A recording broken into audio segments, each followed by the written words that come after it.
And welcome to the Men's Journal Everyday Warrior podcast. I'm your host, Mike Sarraille. I'm excited for this one, but I'm excited for all my podcasts, man, because that's just the curiosity of hearing people's stories. So I've got Dave Bautista and John, owners and partners in DC Society, Inc. Yes, sir. And you guys are launching this July 24th, yeah, correct? We are, yes. Yeah, we'll have the grand. We've been open for a while. We've had the doors open since January, but we'll finally have a grand opening. We just want to kind of celebrate us being open, and let the public come in and check out the place and meet us and say hello to the community. We both have roots here, so we just wanted to open the doors for everyone to come in. So you guys have been open since January, yeah, and that is to, hey, let's test things out, let's work out the kinks. Pretty much, it just takes a while. We're starting this from ground up, and we need to build up a clientele and a following. So we just started, open the doors, started bringing people in, and it's kind of word of mouth thing. We don't really do any advertising other than social media. We don't, as you see, we're not in a mall or anything, so there's not a lot of walk-through traffic. So we just wanted to get the open the doors, get the word out, and actually have the grand opening when I was here and I could participate, because otherwise I'm just a name attached to it. But when I'm home, I'm actually here pretty much daily. Yes. Come and just hang out. I would have never suspected, because John, you're renowned as a tattoo artist and an artist. Yeah. Yes. And Dave, pretty much the world knows who you are. You guys say you want to build a following. I think you already got a following. Yeah. Yes. Now, I got to tell you what I love about sort of your motto is let us help you tell your story. Yeah. Everyone has a story to tell. Right. Yes. Everyone should be the hero of their own story. For sure. But so many people right now are struggling. They don't recognize that. Right. Why is that so important to you guys? I think it probably starts with a personal thing, but then, it turns into like a community thing, a society thing. I think it's nice to have a place where people can come and we all have something in common. Our lives may be in completely different places. We may have completely different opinions. We may be just all together, just across the board, different people. But when you come in here and you're getting inked up, we all have one thing in common that we can share and talk about. And typically, the thing, the ink on our bodies is our stories. They mean something to us. They're personal. They have their symbols, their symbolism, and there's a lot of stuff that connects us to our past and where we come from and where we're going, and our dreams and our families and people who we love and are important to us, and all that across the board is something for us to start talking about, start like a dialogue with each other. So it is. It's a society. There's no, when you come here, it's like we all have that bond. Do you think, and John, do you think to some degree, people make assessments about who we are based off of gossip or assumptions or just preconceived notions? Is the canvas of our skin like the way to say, hey, no, that's not who I am? Yeah, sometimes a lot of people judge. Yes.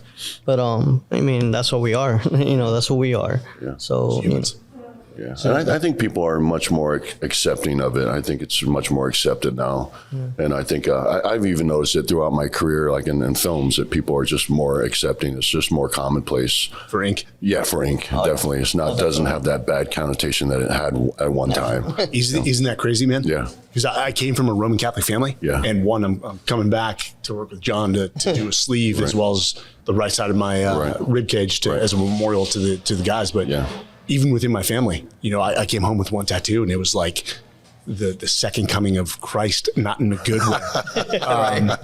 Like I wasn't disowned, but it was just like, what was it that changed that? I don't know, man. But that's like even a good point, because a lot of people come in and want like religious themed tattoos, and just because they're proud of their religion or what their beliefs, and it's a part of their story. So I don't know what changed everything, but it just does seem like you're seeing tattoos more and more. People are more accepting of them. People, and like across the board, all walks of life are getting tattoos. It's not like just your biker gang. Yeah. It's more like a fashion now. Yeah. So I guess it's just people are just more open-minded about it. Well, I can tell you from the culture I came from within the SEAL teams and the Army Special Forces community and the military as a whole, it's a cultural thing. Sure. And I mean, the guys, their sleeves were, because I was an officer, I was always so jealous because it was like artwork on their arm. It was part of their DNA. It showed the culture that they belonged to, what they believed. And I used to look forward to, to Mondays coming into work. Yeah. Because I'd be like, who got a new tattoo? Right. They'd be like, zombie Elvis, sir. And like, you can't have tattoos on your wrist. They're like, right on. Right on. Like, okay. I'm not going to say anything. But, guys, you have your own stories, and I want to dive into that because even Dave, given your notoriety, people still don't know your background, dude. They just know you for Deacon Bautista or Bautista and on.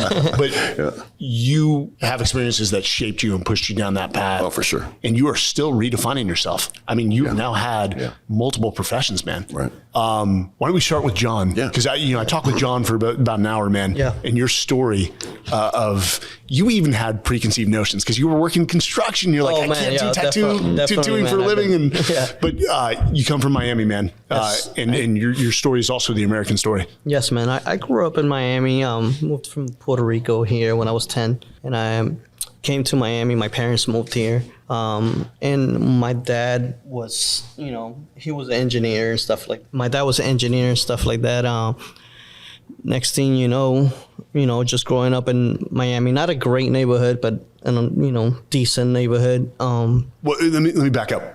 I'm always interested.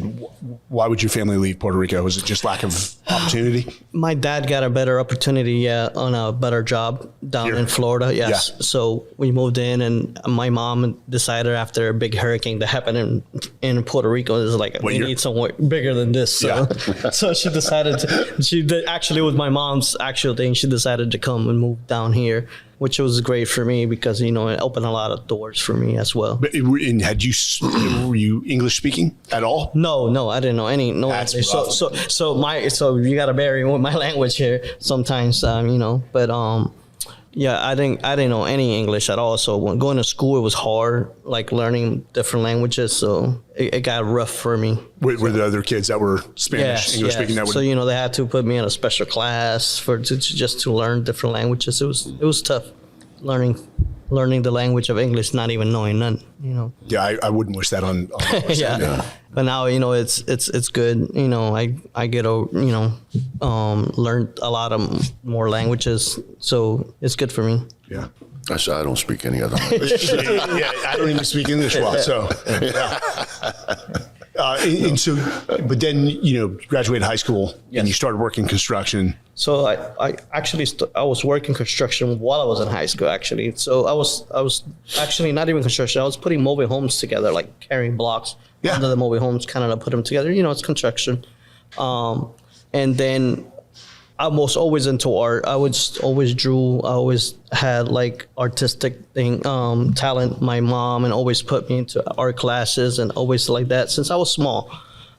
So I was always in magnet school programs and no kidding. Yeah. So I always loved art. So from there I just continue my passion with art. I always drew. I always painted, stuff like that. And was your dad as equally supportive? Yeah, my dad has always been there, and he was always try to follow my dreams.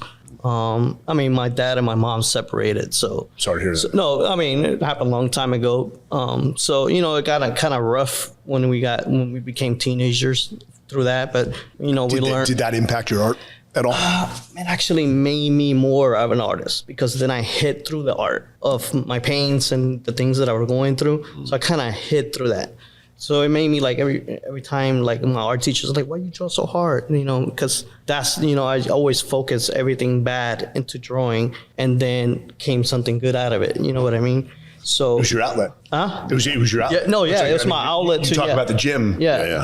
Even though you don't have the same fitness goals that you're stress relief. Yeah, it's definitely the same. So it was a good outlet. And it was good. Other than that, just when I continued my career, one time my dad went to a dentist and I followed with him. I think I was 15, 14, and there was a tattoo shop there. And I was like, okay, let me, I caught my interest because I always wanted to be an artist, wanted to be a famous painter. And, I always wanted to draw and do everything. So when I saw a tattoo shop, I think it was Tattoos by Lou. So I looked through the window, I couldn't see, I was peeping inside and stuff like that. They were sort of like strip clubs back Yeah, then. you have to be 18 and over to get in. Yeah. So I walked in the door thinking I could just walk in, I hardly knew English, so you know what I mean? So I walked through the door and, I told the guy, hey, how do you do this? How do you learn this? The guys looked at me. He's like, nah, get out of here. You can't be in here. It's like, I'm trying to learn. I want to, it caught my eye, my interest in. He's like, no, you'll never be able to do this. So I kind of walked out, kind of pissed off, but I'm still wondering. Being told that in life, you can't do this. Yeah, you know what I mean? So my mind, I was like, man, I still want to do this. I don't care what you tell me, So came home that same day and I grabbed a couple of my friends and I grabbed the paint I was drawing on then and stuff like that. I was like, I was drawing on my friends' legs and stuff like that. One day you're going to have to pay me for this. And they were like, sure, like playing them. And next thing you know, they're paying me. It was a crazy story, man. And I decided, thank God I did it because I really wanted to be a famous painter. Now I realize that all the all the famous painters were dead, and they didn't make no money at that time. So I was like, I need to make money, and I need to enjoy what I like. So it was cool, man. It was very interesting how everything began, man. Somebody told me I couldn't do it, and I just followed my dream. When you made that leap to quit construction and go all in, I was all in. But I mean, were there rough times? Was there a lot of doubt? Like, listen, oh boy, did I just the whole trip has been a rough. The whole time, I think it's still been rough. Yeah, I hate when people say that I never had a doubt. Oh man, you're crazy. Yeah. No, what are you talking about? I'm filled with doubts to these days. I mean, now. That's separate from humble confidence. Oh, definitely. But having left the SEAL teams and retired from the military, I'm like, crap. Do I have what it takes to do X, Y, and Z now? Oh, yeah. That's And people only see all the success. They don't see the. Oh yeah, they don't see the hard work you put into everything. How many tattoos I really done? I can't even count how many tattoos I done. But I was going to ask that question. I can't. I mean, I'm telling you, I can't count how many tattoos he's done on me. It's just one guy. Imagine I've been tattooing 27 years. I don't even know how many. 27 years. Yes. Dude. How many lives you probably have impacted? Oh my God, man! Listening to this right now. The funny thing is that I tattoo guys that bring me their kids, and then I tattoo their kids. Wait, when you say you tattoo their kids, is there an age limit here? 5-year-olds. They're over 18. They come when they're babies. I see them in stroller, then I'm tattooing them. Like, what the? Where's the time fly?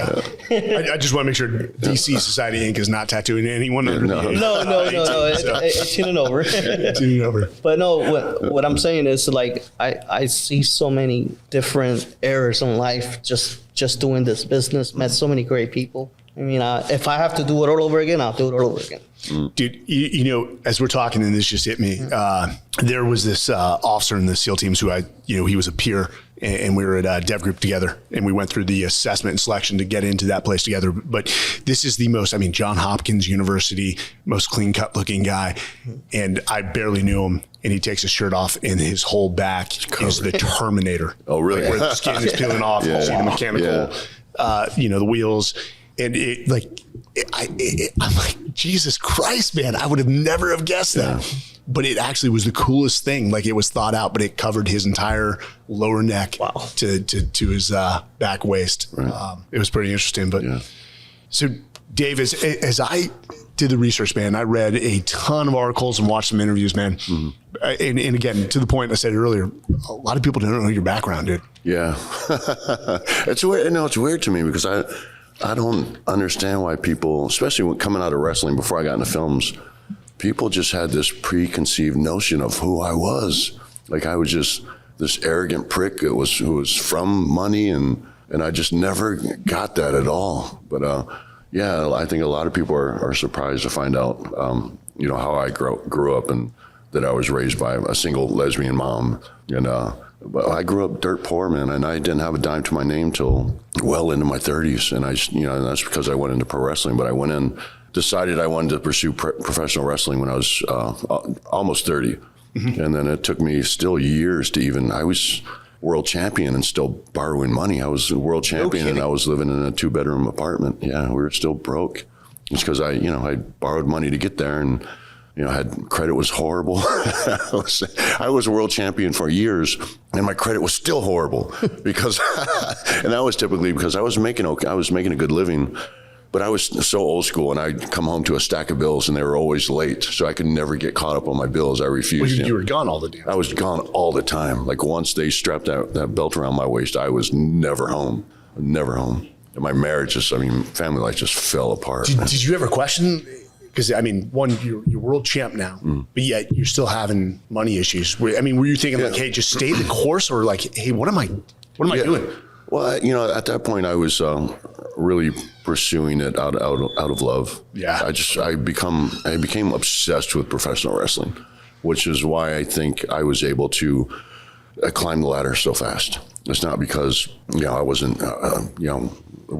chasing money. I wasn't chasing a paycheck. I wanted to make a good living like everybody else does, but I really became obsessed with professional wrestling. And I was fortunate enough to be mentored by two of the best ever were, Ric Flair and Triple H. And when I was given that opportunity, are you still close? Very, yeah. I love those guys. I love those. Even if we don't talk every day, I saw Triple H. I haven't seen him since I think 2019. But if you saw him tomorrow, it'd be like you guys. Old hat. We rode down the roads together for years, and he mentored me, and he really turned me into a star. And I want to dive into it. What was unique about those two guys? Because I know you said it was very cutthroat in that environment. Some people were not willing to give you time because they saw you as competition. And absolutely, but those two guys were just encyclopedias. Like Andy, they were open books to me, and they wouldn't give that opportunity to everybody. But they thought that I deserved it. Until I proved them that I didn't deserve it, they were going to be open books to me. But I think they watched me come up a little bit in the WWE, and I think they saw how bad I wanted it, and I really wanted to be there, and I think for the right reasons, which is why they decided to take me under their wings. Let me ask you this, because I've had a lot of time to reflect on what I did at War and the mentors and coaches I've had. Have you ever had the opportunity to go back and just say, hey, I'm just calling to say, hey, thanks. I want to say thank you. I say thank you on a regular basis. Yeah. Even if I don't talk to them, I thank them and make people. Yeah. People are aware. They know that I've often said that I just wouldn't have gotten to where I was at if it wasn't for them. Like I owe them my career, especially Triple H. Triple H literally made me a star in that company. And he made me a star, and he mentored me and babied me and carried me until I was able to stand on my legs and make other people stars. Like he really babied me through that process. Talk about doubt. Yeah. Talk about doubt. No, when I was there, I was world champion, still thinking, I'm going to lose my job next week. I'm expendable. I always had that mindset, like I'm expendable, so I'm not going to give them a reason to fire me. And throughout my career, I had that mentality. That's actually, in my opinion, a great mentality to have. You've heard the phrase don't get comfortable, get comfortable with being uncomfortable. Because the second you think you're secure, that's when you start to degrade. Yep. Right. Everyone is replaceable. Sure. I had no notion in the SEAL teams that I knew I was replaceable. Yeah. Up to the point where I no longer had the passion or belief in what I was doing. But gratitude is a powerful thing. For sure. And when I talk to companies, because that's basically what I do outside of this, is I go and talk about leadership and culture, because it's one thing I'm passionate about. Right. Because I sucked at it so freaking bad. Right. And I speak on leadership and culture from the fact that I watched other people, these amazing performers. But when I start my speeches, and it's along the lines of what you're saying, I say, I need you to know, as I'm speaking here, if I've seen further, it's because I stand on the shoulders of giants, men and women that were better than myself. Right. Like nobody gets to where they're at on their own. Right. It's true. Other people bolster us up. Yeah. And I want to ask you one thing moving back, because from what I read, you didn't have a male figure in your life. I know there's a lot of the whole concept of the nuclear family is that's just not a thing anymore for the most part. Right. Where did you find that male influence in your younger years? Was it the gym? Was it Mentors there? Yeah,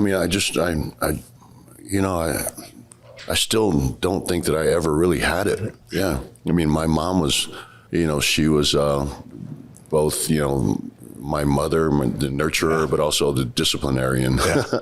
And I kind of, and she was a tough woman, Jim. My mom would beat my ass. Sounds like a good woman. We all need that from time to time. No? But I just never had that male father figure. I never had it, I still didn't have it. I get asked every once in a while if it's hard for me not, never really having a relationship with my father. And I say, no, it's not, because I don't know what it's like. I don't know what to miss. It was just, there's nothing there. There's a void there. It's a mystery. I don't know what that was like. If you had like a strong bond with your father and then lost it, it might be different. Yeah. But I just never had it. It was never that figure there for me. So I don't know what it's like to miss. All I know is my mom. And I know her nature, and I know what I took away from my mother's, work ethic and nature and being a good, decent person. And is that bled over into being a father? Yeah, I mean, I definitely made my mistakes as a father. I thought that I was, I mean, there's no handbook. Yeah. And I had a lot of issues with my daughters, and I thought that I always did right by them. And we're estranged now, and I don't speak with them. And they've got a lot of issues. But there came a point in my life where I had to stop taking blame for it. Like when they were adults and still making mistakes and still, going down the wrong path. And I've given them opportunity after opportunity. These kids had every advantage in the world. And I didn't spoil them. It's not like I wasn't the kind of guy who just bought them stuff. And I loved them like unconditionally, but they just went down bad paths. And now I'm at the point where unless they really want to straighten themselves out, I can't help them because they're adults now. Yeah. So, I think that I did right by them when they were young. I had custody of my daughters, which, a professional wrestler who's never home, getting sole custody of his two daughters is not easy, but I fought for them because I love them so much, and I just couldn't straighten them out and get them down that right path. And it kills me. It's still hard to talk about, but, I can sense it. Yeah. It's just like, I got to the point where it's like, what else can I do? So so my oldest daughter has drug issues. Mm-hmm. And at this, like, we don't really communicate because I have to, really read between the lines with her, and nothing's ever the truth. And so if she calls and says, I'm at rock bottom, I need to go rehab, I will pay for it, no problem. If she wants, either of my daughters want to do anything to educate themselves, I will, done. But until they try to make an effort to become better human beings with a purpose in life, I can't help them. My son is 14, turned 15. Yes. Completely different story. Yeah. The most respectful kid. He just grinds every day, and it's yes, ma'am, yes, ma'am, no, ma'am, yes, sir, no, sir.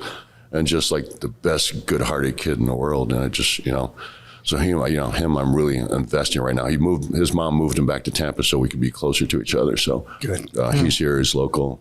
And that's kind of like where I'm putting my efforts as a father right now. Yeah.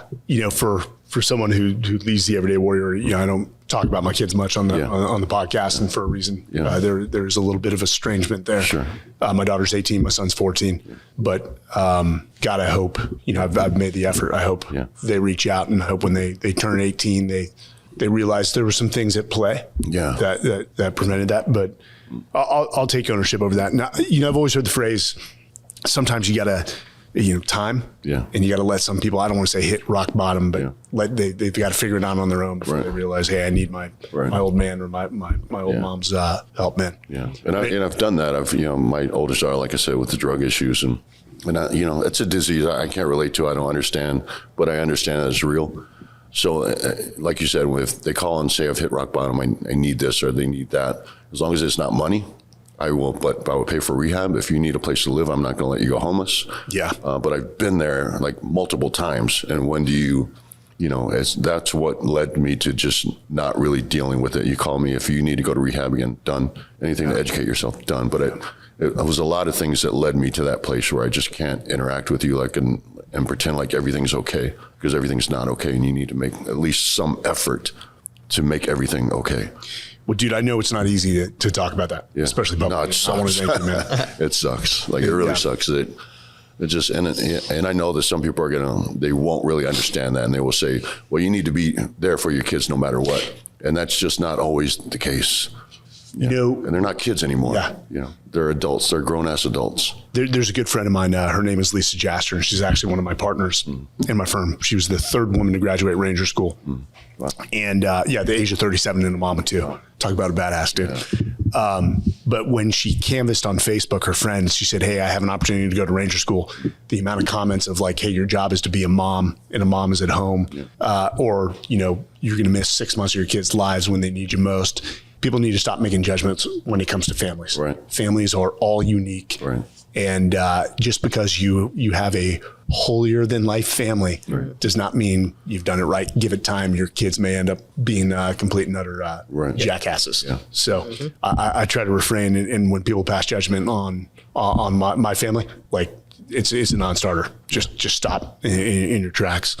You did say, you know, at a young age, and I love this, dude. Like my escape is I love the gym, even though injuries seem to be just coming on wholesale, you know, hip replacement and everything. But I used to take my kids to the movies where we'd get big things of popcorn and it was like my escape because you can dream in movies. You said at an early age, you knew you wanted that.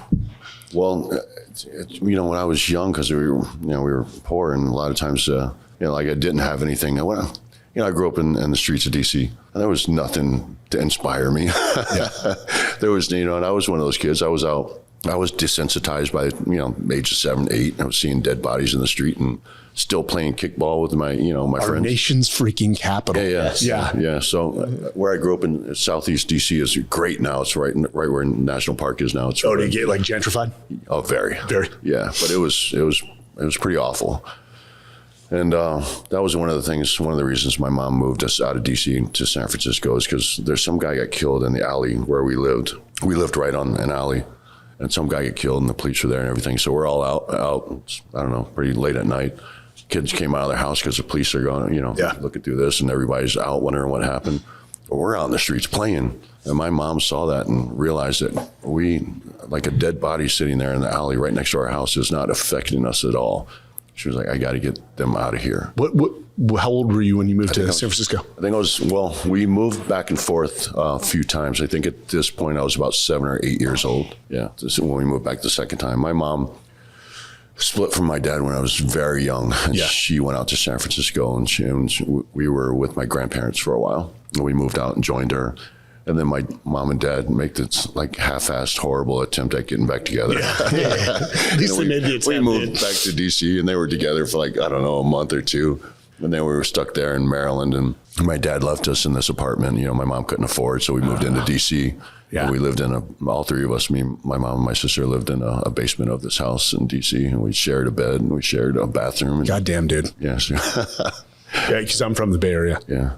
Oh, yeah. So, And now it seems like things have reversed. San Francisco's going to, they'll figure it out. I hope. I don't know if that's my my optimism is senile or not, but as you make a career shift, I got to assume just by the stature of yourself alone, they want to put you in a box and stereotype you into certain roles. What has that been like, man? It was rough at first because I refused to let it happen. And it's weird. I got some really good advice from Stone Cold Steve Austin when I was first he knew I was leaving. He knew I wanted to venture out and try my hand into acting. And he said, you're going to get thrown a lot of offers. They're going to offer you a lot of money to go and do these movies. They're going to be cliches. They're going to be straight to DVD, but they're going to offer you a lot of money. He's like, turn it down. Don't do it. You're going to get stuck in that rut and you will never go anywhere else. So I was very aware of that. So I avoided that at all costs. I took a couple jobs because I wanted to get some experience. I wanted to learn how to act. I didn't know how to act. And that's actually what led me into acting was I realized how bad of an actor I was. But when I actually left the company and went that route, I did like 3 jobs in 3 years. So I went from making a very good living to making nothing. And I still had all the same bills. And then the real estate market crashed. So now we're talking like 2008 time frame. Yeah. And then everything just went wrong, man. I just my house ended up getting foreclosed on. I was making no money. I was still had all the same bills and people to support. And so my life was kind of turned upside down. I struggled for about 3 years. Well, I struggled for more than 3 years, but the big break was when I got Guardians. So that was about 3 years after I left wrestling. And what year was that? So it was released in 2000, I think 13 or 14. Yeah, I think I shot it in 2013. I think it was released in 2014, and that didn't happen immediately. But then I was kind of on the map. Like Drax put me on the map. So doors were opening, and it led to the kind of the Blade Runner thing, and that really kind of, people started looking at me as more as an actor. Like, this guy's maybe he's serious. Maybe let's at least give him an audition. So the doors were opening for me. The Blade Runner role, was. That really, this is my perspective alone. Even to the small little glasses, right. Totally painted you in a different light. Yeah. I needed that. And that was a big break for me. And that was a role that believe it or not, I had to fight really hard for that role, because the director originally did not want me for that role. Because of the way you looked. Well, believe it or not, I'd never heard this before, but I was shooting Guardians 2, and they asked me to go out and meet with Denis while I was shooting. So I flew out to LA to meet with him, and I walked up to shake his hand, and the first thing he said to me was like, "I'm sorry, my friend, but you're too young for this part." And I'd never heard that. I was like, I just can't win. I'm too old, or I'm too big, but too young. I'd never heard that. So anyway, I was there with him, and I said, well, I flew out, and I said, I'm a huge fan, man. That's just, I understand I don't have the part, but can we sit down and have lunch and bullshit and talk about your films? And so I literally sat down with him for about 2 hours just as a fan, and thinking that I don't have this job, but I'm okay with it. I'll go back and I'll continue doing Guardians. And then but the producers really wanted me for this role. So they called me and they asked me if I'd do a makeup test. I said, sure, I'd do anything. So I did that. They sent the pictures to Denny. No, it's still not right. Would you do costume, all that? Full. I did it, sent them the pictures. No, it's still not right. Will you do a screen test? Sure, I'd do anything for this part. I want this part. So I did the screen test. The producers paid for me to do a screen test, which was about $25,000. And I did the screen test, and they sent it back to him, and he loved it. He's like, great, you're hired. And then the funny thing is, when I showed up to do the role, I was doing it the way I did my screen test. And he said, no, this is all wrong. Wow. It's like, well, how do you want me to do it? But anyway, so he just flipped the script on me, but he saw that I adjusted to his direction, and I think he always respected me for that, which is why when he was casting for Dune, he just called me and said, hey, do you want this role? And I said, of course I want this role. It's amazing when you build a relationship. You fall within earn people's trust. Yeah. Which is hard to do. Yeah. I get it, trust but verify. But the only way to build trust is to actually get to know people and show that you have love and concern. Yeah. And I think I think it meant something to him that I was willing to do anything for this role. I wanted this role. I didn't feel like, I'm in Guardians now. I don't have to audition for this role. Like, I want this role. I'll fight for this role. Just give me the opportunity to fight for something, that I love, that I want. So I think that's it. I think he appreciated me proving that I wanted that role. Yeah.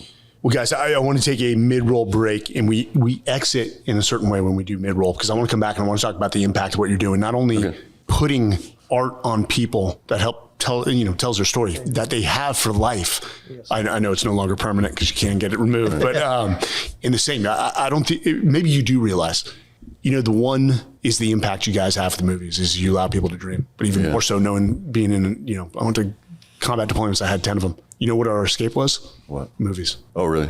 And sometimes it was really bad Haji copies. Have you heard that? Haji copies? Yeah. Which people were pirating your films, but it was our one escape.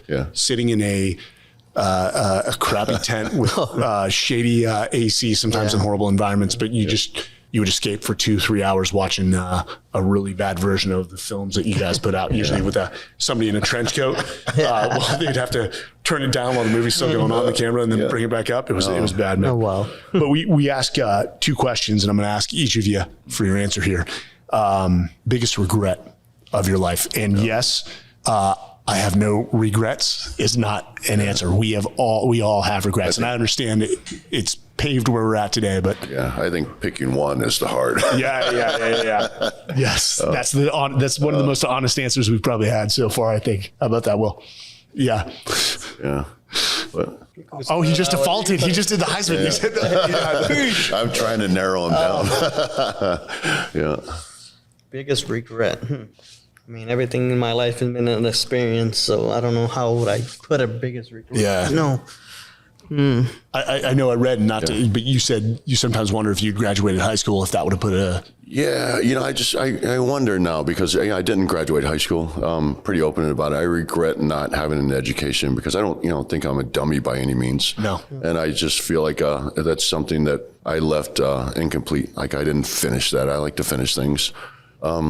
It just, I wonder if my life, if I had finished and even if I had gone on to college, how would it have changed my life? And I don't right now, I'm pretty proud of where my life has come, even with the challenges of not having a high school education.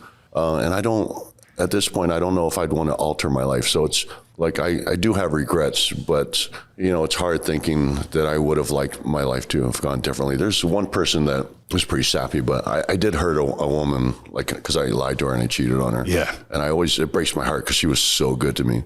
But it was a girl I dated and I knew we were never going to get married. We just didn't have that type of relationship. But still, she was good to me, and we dated each other for about 6 years. But I met my current ex-wife, and I just fell in love with her. Yeah. And so I was unfaithful to her, and I lied to her. I just religiously lied to her, and it spiraled down to this thing. And I'm just always ashamed of that. Yeah. But that's a huge regret. I wish I'd been more honest with her and not hurt her, because I know I hurt her very bad and she didn't deserve it. So sorry, I know that's a little sad. No. But it's just big, because I'm not going to say I haven't done that. From that, yeah. Have you? There's times I've gone back out of the blue where these people probably don't want to hear from me, and I'm just you call and say, hey, I want to do that. Yeah, it doesn't want to have anything, and I totally get it. Yeah, there's nothing I could do to make it up to her. There's nothing, no way I could pay her back. She was good to me. She even supported me. Yeah. She didn't deserve what I did to her, and I just always kind of live with that shame. Yeah, we've all done that. If anyone says otherwise, they're lying through their teeth.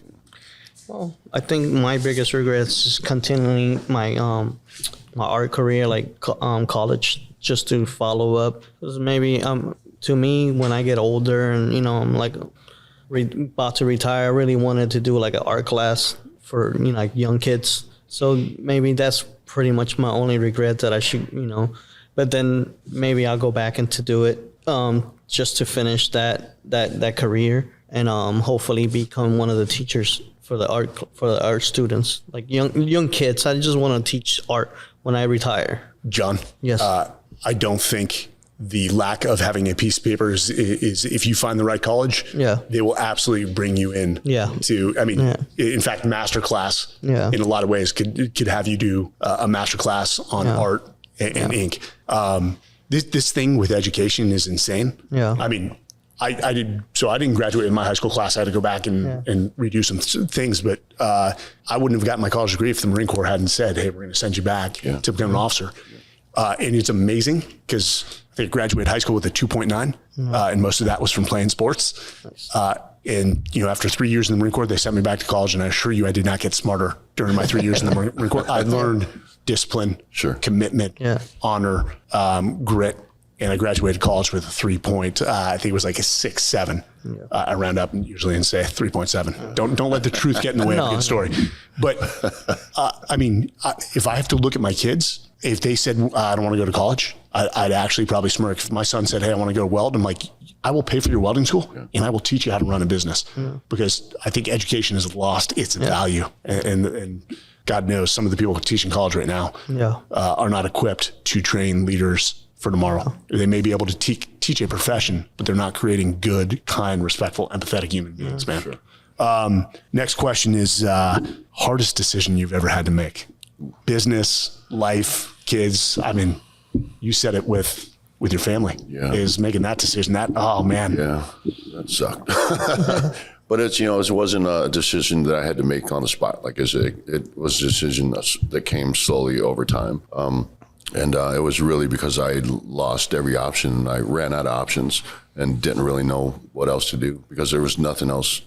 I didn't feel like there was anything else I could do, not to be helpful anyway.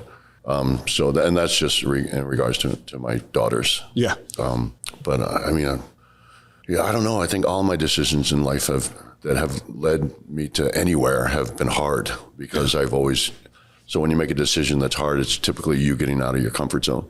Yeah. You don't go anywhere in life unless you get out of your comfort zone. And that's when you talk about doubt.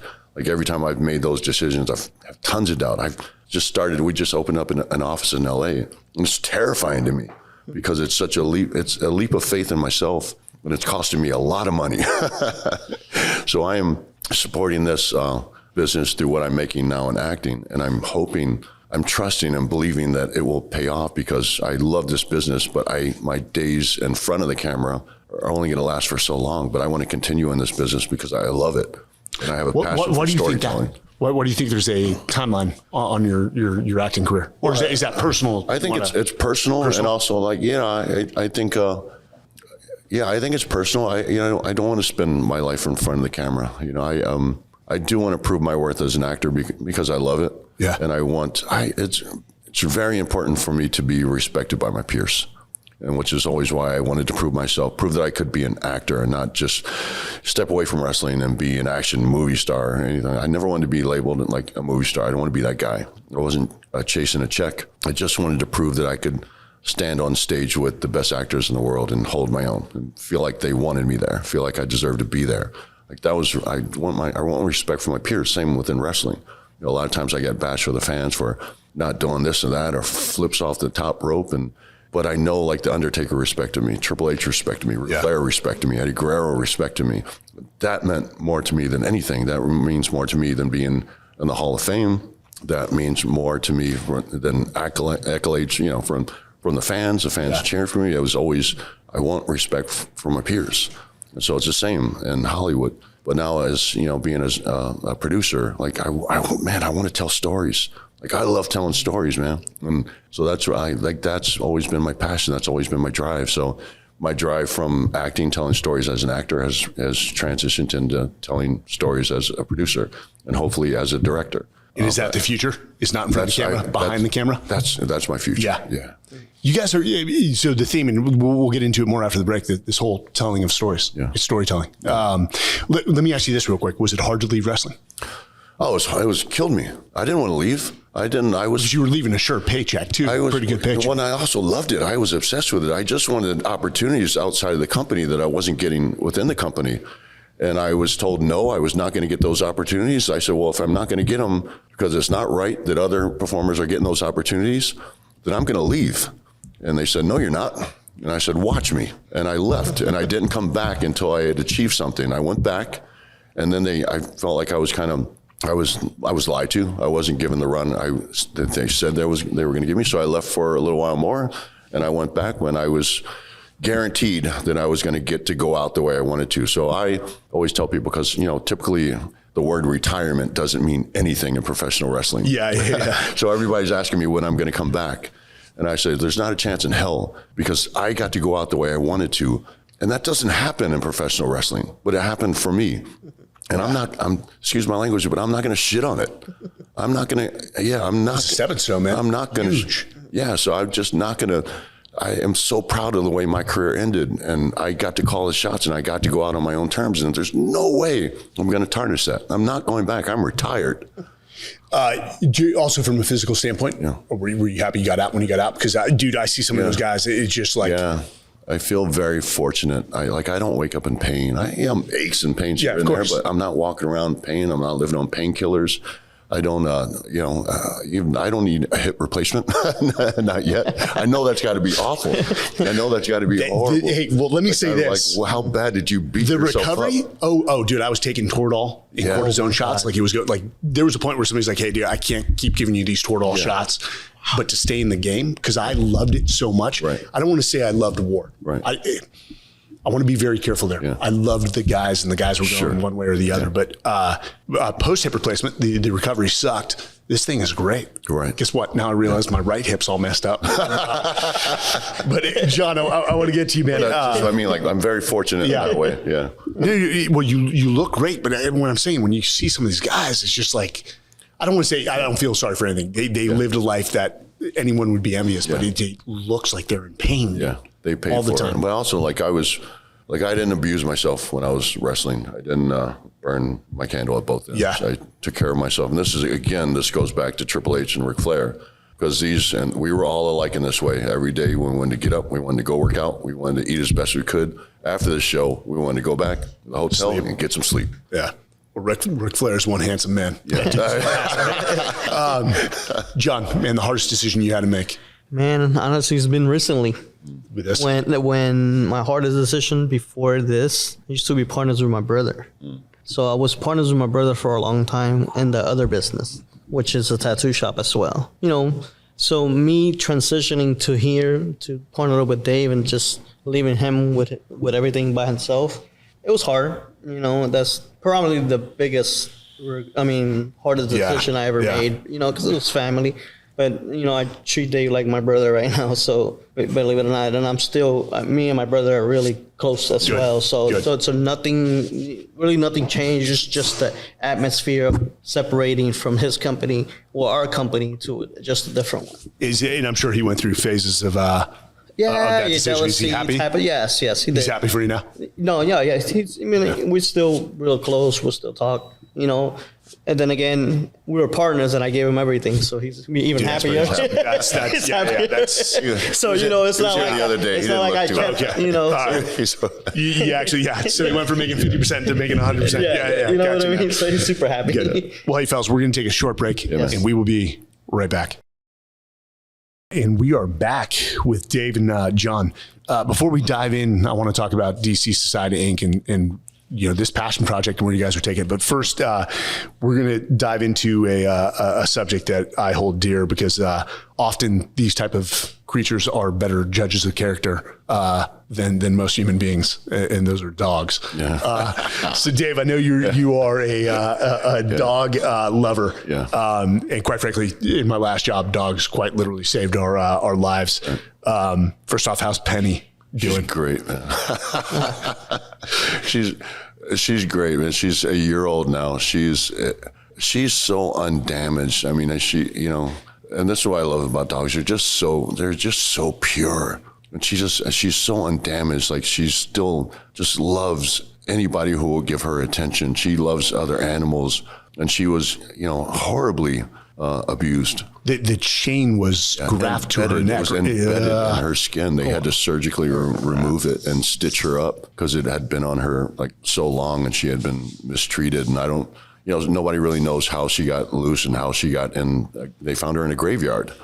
And so still nobody knows. We put out rewards, and, you know, we didn't actually get anywhere with that. But that's how it came to my attention that she was here in Tampa, and then she was abused. I added to the reward. And then I finally called and said, has anybody adopted her?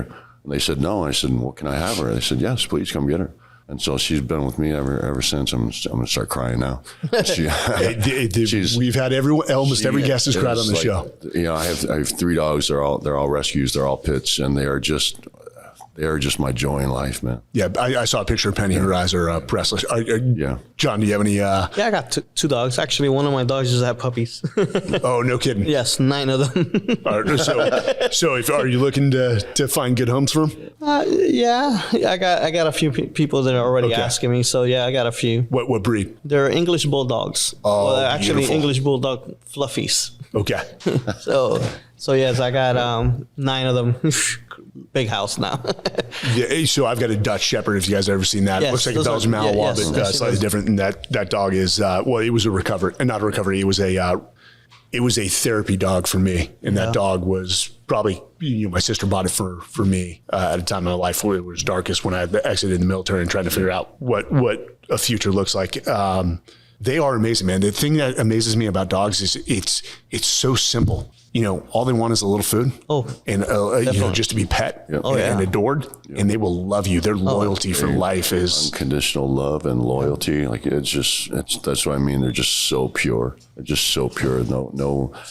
No hidden intentions or agenda. It's just, like you said, just basics and love, and they're just unconditional love and loyalty, man. We are the top of the food chain. Yeah. I get it. Yeah. But it doesn't mean you can't learn from animals. Yeah. And that there's a beauty there that, I love that. When I saw that, I had no clue, and wanted to bring that up. I do have to ask, with the reward, because you had asked for the name, were you going to take matters into your own hand or just make sure that law enforcement had this person's name? I would just make sure that they were prosecuted. I wouldn't be that guy. I think, I can't promise that I would never be that guy. There's a time. But I was at that point when there's time and place for everything. Oh yeah. But at that time, no, it was just a sincere addition to the reward. I just wanted this guy caught and prosecuted and brought out to the open. Animal abusers, child abusers, rapists are just, to me, are just the scum of the earth. I have no love for them. I have no sympathy for them. I wish them, sorry, this will be harsh for some people, but I just wish them pain and suffering. I have no love for them at all. I have only hatred for them. I had a buddy who, he had a great line because he had daughters. Right. And we always joke about when the guy comes over to date your daughters. Yeah. And he's like, oh yeah, I'm going to be cleaning my, other guys would say, I'm going to be cleaning my shotgun or this and this. I'm like, that's so cliche. Right. He's like, no, I got this figured out. He would look at the young man and say, whatever you do to my daughter, I'm going to do to you. And for rapists, for dog abusers, child abusers, we'll do the same to you. Yeah. Simple as that. Strange transition of subjects, but okay. Sorry. So sometimes there's a place for dark. So DC Society Inc. One, I know John, the DC stands for, and there's Dream Chasers, but District Columbia, double entendre. Well, I'm from DC. But I also use DC a lot as Dream Chaser. Yeah, that's my moniker. I kind of, I don't know. I believe deeply in that. It might sound a little hokey corny to some people, but I believe like tracing your dreams will get you, take you a long way in life. If you had to put a percentage of people that just don't chase their dreams, it would probably be high. Super. It'd probably be like 90% that have this dream. People that settle. Yeah. So, but with this, and I know this is a passion project for you guys, when you believe in the art that you have on your skin, or you wouldn't have it. One, the shop looks freaking phenomenal. And I know, talking to John, we had a long conversation. You guys are going to grow this slowly to make sure that you are bringing quality artists in, and that you're creating this collective, in a sense, of artists. Yeah, we just want to focus on our team here at home, just make it more like a society, because this is what we are. And we do. We have, we're very picky and choosy about our artists, and we do. Right now, we have 4 or 5 empty chairs. It's not because we don't have tattoo artists that have applied. There's not a shortage of artists. We just want to make sure that they're the right artists. Some people, we've interviewed are incredible artists, but we just didn't feel like their personalities would vibe with everybody, because we want everybody, we're a no drama shop. We don't want any drama in this place. And sometimes that drama doesn't necessarily have to come from the artist, but it may come from their boyfriends, their girlfriends. Or, we just don't want any drama. So we've been picky and choosy about our artists. So now we have 4 permanent, 1 part-time. But we're still, we're making the rent with that. Yeah, and we're still looking for artists as well. Still looking. And our goal was basically to just have different artists from around the world, have guests. Very diverse. Guest artists to come work whenever, like maybe a week or a month out of the year, and then just kind of rotate them. I have no doubt you guys have a long list of people trying to get in here by nature of both your reputations, but the fact that you're not trying to put butts in seats quickly and you're doing it methodically is pretty awesome. Yeah, we're not playing the quantity game here. We want to play the quality game. So, so do you have plans to grow this into a larger community outside of this location, or is that so far off now? We always thought, because there's typically, for tattoo artists, the only way to really grow is to be a shop owner or multiple shop owner. So we always thought that if we brought in artists and they were here and they vibed with us and we loved them and we grew to be a family, that they would be more than welcome to go and open another DC Society, so they could own their own shop, and then they could start and kind of carry that on. But that's awesome. Kind of what we want to do. That is awesome. Yeah. So basically they learn the culture, they learn the philosophy, what you guys, the values. Yeah.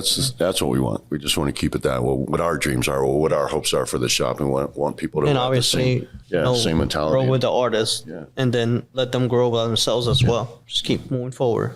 That's relatively unheard of within this industry. Yeah. That's awesome. What does it mean to you? I know, do you realize the impact? The severity of what you do for people? Does that ever take you back? Because it's permanent. That is something that at the beginning was scary. Yeah. It's scary as shit, because, you're actually working on somebody and that's going to be permanent. So I guess you grow into that after a while, And then once you, just like right now, 27 years later, it's like you're sitting down and it's like basically so easy to me because it's just, as long as you have the connection with your client, you forget about all that. You just continuously just putting all your thoughts and everything on the art and just keep moving forward from that. Well, let me ask you, with the motto of let us help you tell your story, what is the process when somebody comes in? I mean, do you want to get to know them first? They may come in and say, hey, I want this tattoo. Okay, I'd love to hear your story of how that. Yes. Yeah. Yes, definitely. Like I got emailed, yes, for example. No, I was just saying, you typically don't even have to ask them. People come in, they want to tell their story. They they do. Significance of this tattoo or what it means or where they're trying to go with it. Yeah. Have you ever heard some stories that just almost bring tears to your eyes? Yes, I have. Actually, last week, it was kind of funny the way this worked out. I think I was talking to you a little bit about it. So I had an appointment. That appointment canceled. Then some customers of mine flew out from out of town in here because I guess one of the relatives passed away. So they wanted a tattoo, and so they told me the story. I was kind of sad and depressed. Funny thing is, I tattooed the person that passed away. Oh, wow. So to me, it was more like, damn, now I have to go through this again. So I had 3 clients that, they were small tattoos. So I did those 3 clients, and their afternoon, it was the same story. It was like a connection spiritually somehow that I had 2 back to back. And the funny thing is that I tattooed the same other person that passed away. So it was like I see everybody grow up and I tattoo everybody, and then I have to actually do things that I don't want. Because, one of the guys that I really tattooed, it was kind of close to me personal, so it was kind of hard me trying to actually tattoo something about him passing away. So it was kind of weird at that point, but it was like I was honored to do it because I could do it. You know what I mean? So it was kind of sucky. Yeah, a lot of like tributes, especially like when people do portraits of someone who's it's like it's a little heartbreaking. Yeah. But also there's the flip side of that is we've had like women come in with their grandmothers and they get matching tattoos and like stuff like that. It's like So except don't ever tattoo a woman's name and vice versa. I think we all made that. A mistake twice. The good thing, maybe the person died, but the memory stays on. You know what I mean? So it's always a good thing. Have you, I don't know if it's still around, but I know a buddy of mine tried to create an ink where the DNA of the person. I've done that before, yes. Yeah. Wow. Yes. Well, never heard of that. So they cremate the person and they put it into the ink and they use the ink as a tattoo. Oh, wow. I've done a few times, yes. Yeah. They actually have a company, I think here in Tallahassee, that does it. Yeah. Yeah. That's pretty insane. It's pretty weird, That's but yes. Right there. It's weird, but yes, insane. But again, I mean, that goes back to the person and it just means something to them. And there's some emotional significance there to them. Yeah. So if we can help them, it's meaningful to them. It's part of their life and their story. And if we can help them with that, then it's just a feel good thing. It's a canvas, man. Yeah. Have you ever received emails from people you've tattooed like 3-5 years ago that just reach out and say, hey, I want to let you know that what you did meant so much to me, and they still have the pride? 20 years ago. 20 years ago. Yeah, that still got people 20 years ago calling me and telling me they still love their tattoo. Yeah. It's weird, but yes. For those looking to, again, get on the schedule, just go to dcsocietyinc.com. Is that the right domain? Yes. We'll make sure we post that. Yeah. What do you think the wait list is going to look like right now? It depends on who they want to see. If they're looking for a particular artist, I mean, everybody's schedule is kind of different. Yes. And then we have Julia, who's here. We want her here full time, but right now she's here once a week. She's not here today, but she's here every Monday. Yes. So everybody kind of has their individual styles. Everybody's pretty diverse in styles. Yes. So it really depends on who they want to come and see. But do you find that most people, once they identify someone they love as a tattoo artist, they stick with that person? Yes. Definitely. Yes. Yeah. Most common. And you guys aren't with one style. It's not the Old Navy, the realism. These guys are so. I mean, they can pretty much do anything. Yes. I think, but it's just like kind of what they specialize, what they feel like is their specialty. Yeah. But they're all freelancers. They're all can do whatever. Yeah. So, I mean, with this team is if somebody comes in and they know that, hey, John, you're the better person for this, we'll push the person over. That's the good thing about our team. They usually communicate really well with each other so they could, focus on the style and themes that the person wants so they could actually go back and forth. I'll give you 2 examples that happened like recently. We we got a guy who came in yesterday and he wanted an anime, and I took him right over to V because I know that's her thing. She loves anime. She specializes in anime. So, took her right to her. Yeah. And we had another guy come in a couple of weeks ago, and he wanted like more of a watercolor. And so again, Julia, this is our girl who's here part-time, but she's just watercolor. Her watercolor is so badass, like world class. And so, but there's that type of thing. So if I had a portrait, I'd probably go over to Rico and say, Rico, do this portrait. And, and then Lewis does all kinds of crazy creative ideas. Badass, or Yes, it was just. You guys hear that, Pride? Yeah. No, we're super proud of our team. Super proud. They know it. That's awesome. Yeah. And one of the hardest things I know is for you as an artist to say, hey, no, that's not my forte. Hey, but this person over here on my team is. That's an awesome culture. That's a good thing. Yeah, right there. They're basically not all about the money. There's all about taking care of the customer. Mm-hmm. Are there certain things about this industry that you want to? I don't want to say maybe distance yourself from, but like, hey, what's going to be different from the majority of the industry is we are going to do it this way. We're going to create an environment that. I think that's the thing is that we wanted more of a non-threatening environment, because like you said, I mean, what he was talking about his original experience with a tattoo shop, they're kind of dark and dingy and threatening and intimidating. And we would want just like anybody to feel comfortable coming in here and having a conversation, not just coming in here and picking a picture off a wall and saying, I want that, but coming in here and having a conversation with one of our artists and saying, this is what I'm thinking, or something along this lines, or this is a story I'd like to tell. Sit down and have that conversation, and sit down here at a table and not feel like they're out of place or, they're uncomfortable. But you can just be here and be comfortable and have that conversation, decide you want a tattoo, and then just come on back and get it. Yeah, that right there. Yeah. And I'm excited to move forward with you guys. This is a big leap for me. Yeah. and what, now let's take it back. What's raison d'etre, my purpose for being, is the guys we left behind, the men and the women. Yes. And I mean, that's why I'm doing this. That's why I do legacy expeditions with all these skydiving expeditions, is to keep their legacies alive. And so to have them on my canvas is huge. And it's long overdue, because I have struggled with this preconceived notion of, can I be an executive and have tattoos? And you know what, to this point, I don't fucking care. Yeah. Excuse my language. I speak French. I just don't care. Yes. That means more to me than anyone's perception of what it may be. As we close this out, guys, I mean, it's no doubt that, there's a lot of people struggling right now. Doesn't matter if they're in their 20s, 30s, 40s, 50s, 60s. Everyone is looking for a sense of purpose and asking themselves, have I lived a life of impact? So these two questions, when I ask them, understand that the audience is they're listening, they're taking notes, man. They want to know what has worked for you, and maybe they can take that one nugget from you, Dave, and that one nugget from you, John. Say, I'm going to start implementing this in my life. Right. So with the first question, and we'll start with John. What do you think are those 1 to 3 tenets, those rules that you've lived your life by that have led to a majority of your success? But we also know that you can follow your rules sometimes and things just don't work out. But what do you pride yourself on? Well, I pride myself on just a ladder, one day at a time. I say this.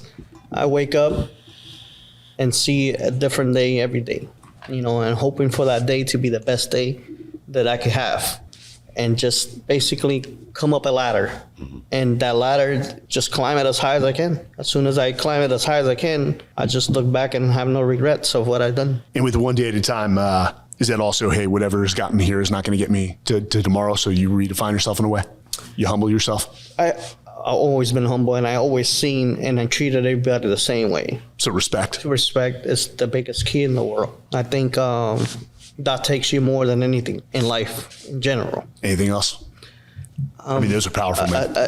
I think that's, just the respect part. I mean, I don't really regret anything in my life, because I see everything as an experience. And I'm just trying to wake up every day and go higher than what I am tomorrow. How do you feel I'm just going to focus on America. How do you feel we're treating each other as fellow Americans right now? Would you say we're getting a D? It's terrible, believe it or not, but I believe everything will come to a stabilize in life. So do I. Everybody should be joining together and just keep moving forward. It's amazing what we can do when we're part of a team, dude. Yes. Teamwork is everything. Can't win a basketball game without a team or a championship. Unless you're Michael Jordan. I'm joking. Hey. Yeah, even or LeBron. Yeah. Dave, man. It's hard for me to give advice like, what things you should wake up and do, what plan you should have, because I can only tell you what has worked for me. Yeah.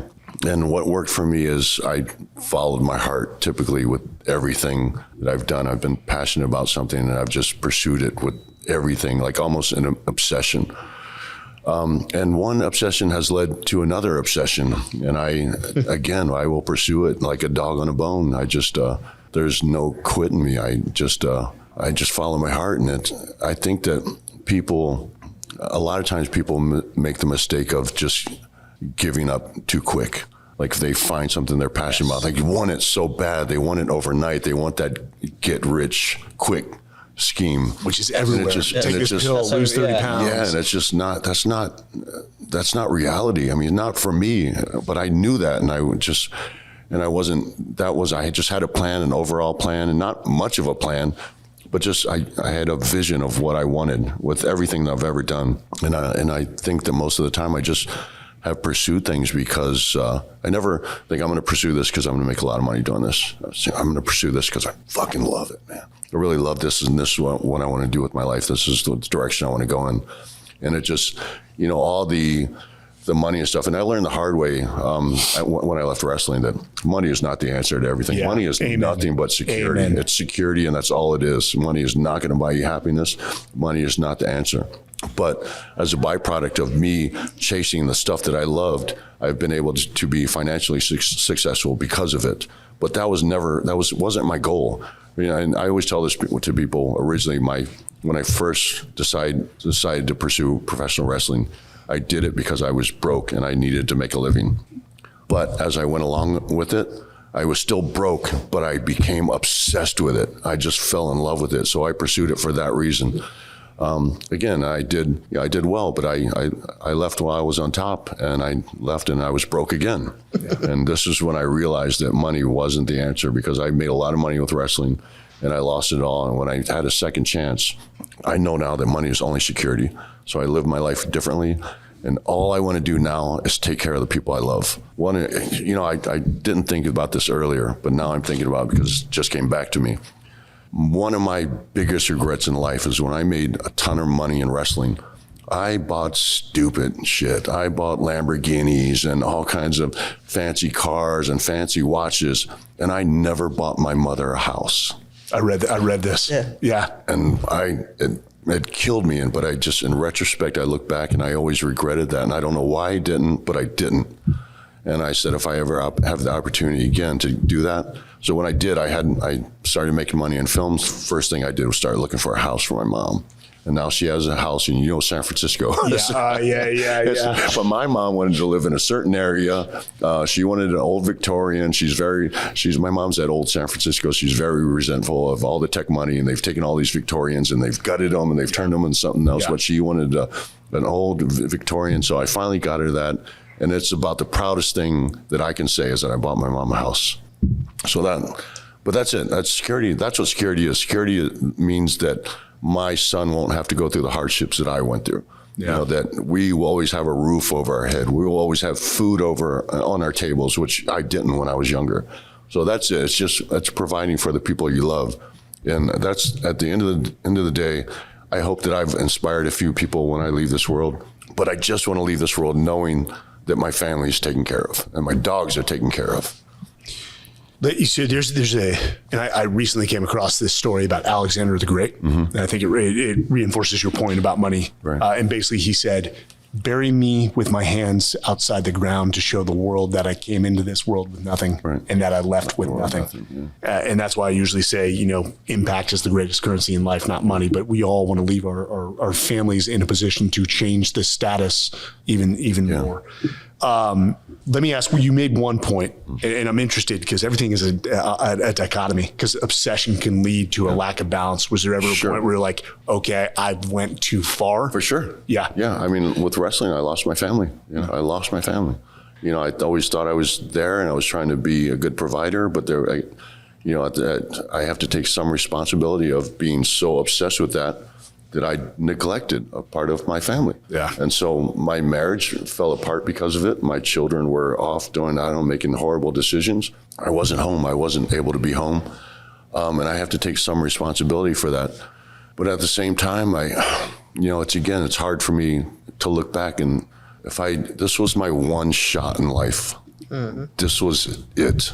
And I knew that it would change generations of my family. Yes. So it's like, once you get your shot, you got to take your shot, and you try to balance everything as well as you can, but you're going to make mistakes. I made mistakes. It was hard for me to balance. I still, look back and I don't know how I would have done things differently, but the flip side to that is now I'm able to provide for my family. Yeah. I'm able to buy my mom that house, and this wasn't going to happen if I didn't take my shot. Dude, I didn't do what you did. Yeah. But I know my last command, and I think the statistic I heard was we had our divorce rate was 95%. Right. Like all we cared about was going to war. Right. And if you had to choose between going back outside the wire with the guys or your family, this is going to sound awful. Guys would choose going outside the wire with the boys. Yeah. And it's just when you are so laser focused sometimes, maybe I'm sure, we're not at that point in our lives yet where we look back and maybe say, hey, I made the wrong choice. But I totally understand what you're saying. When you're in the game, you are in the game and you see nothing else. Yeah. And obviously I've never been in your shoes, but you can't tell me that those guys aren't any less your family than your family who's at home. Yeah, we used to say, hey, well, my wife and kids over here, that's my family. We're like, no, that's your second family. Yeah. And I'm sure wrestling was the same way in a lot of ways. So here's the last question, man. And I'm still trying to figure this out. I think I know, and I think it revolves around my family, but when all's said and done, and you're at that moment, how are you going to look back and know that you lived a life of impact and purpose? That one is, it's deep. It's meant to be deep. Okay, well, I'll tell you what. I might not be able to say myself how, but through my art and all my canvases that I've done, I think it's gonna speak for myself. I think all the artwork that I've done on everybody and everything that I've done, I think that will speak for my last time. I think that'll leave my following behind. I'd say I think that's pretty accurate, man. Yeah, that's all I can say, man. There's gonna be movies, pictures, drawings everywhere, and they're gonna be all that guy did that. John did those. Yeah. I think that's pretty. Yeah, I hoping that I know that I'll leave my family with security, but I think the thing with me is I already know because I didn't waste my life. I'm not a statistic. I did something. I should have been nothing, but I actually made something out of my life. I did something I think exceptional. The best thing about my career is I can fly halfway across the world. I can step off a plane and people know who I am. That's pretty powerful. You can't put a number on that. You can't put a value on that. It's just something that I know I've done something exceptional. That's impacted if I can do that. Yeah. People are happy to see me across the world. Yeah. Maybe don't even speak their language, but they're happy to see me. Yeah. I can step off and they see me and they want to take a picture with me. That's invaluable. Mm-hmm. So I already know that I've made somewhat of an impact in it. And I hope a good impact. But I want to make more of an impact. I want to tell more. I want to inspire people. This is what I love about storytelling. Yeah. That is the way you can actually inspire people. And it's that story that I put on to film will be here long after I'm gone. Yeah. Mm-hmm. Yeah. Well, fellas, I can't thank you enough for inviting me into your home, which I know is your passion. John, I look forward to the ink. Dave, I got to say, man, and for all those listening, if anyone judges a book by its cover, which you've got a distinct cover, you'd be absolutely 100% wrong. And I've done that before. And your humility, your empathy, your kindness, and your respect, it's oozing out of your pores, man. So I'm humbled the opportunity to get to know you and John and move forward with you guys in my small way. But for all those listening, all those who've been struggling, whether they want to get that piece of art on their skin, do it. Reach out to DC Society Inc. I know the list is going to be long, so do it now. And congratulations on the launch to all you guys, man. Thank you. And I hope you build something that puts this industry on a different level. Yeah, so thank you. Yeah. All right, guys. And that is The Everyday Warrior with Mike Sarraille. And we will be back next time.